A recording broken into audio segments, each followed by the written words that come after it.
بے شک میرا پروردگار دعا سننے والا ہے۔ اے پروردگار مجھ کو ایسی توفیق عنایت کر کہ نماز پڑھتا رہوں اور میری اولاد کو بھی یہ توفیق بخش۔ اے پروردگار میری دعا قبول فرما۔ اے پروردگار حساب کتاب کے دن میری اور میرے ماں باپ کی اور مومنوں کی مغفرت کیجو۔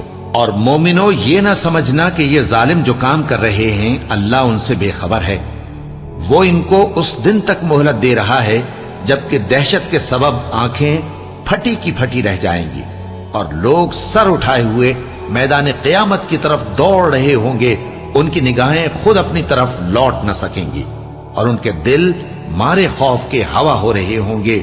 اور لوگوں کو اس دن سے آگاہ کر دو جب ان پر عذاب آ جائے گا، تب ظالم لوگ کہیں گے کہ اے ہمارے پروردگار ہمیں تھوڑی سی مہلت عطا کر تاکہ ہم تیری دعوت توحید قبول کریں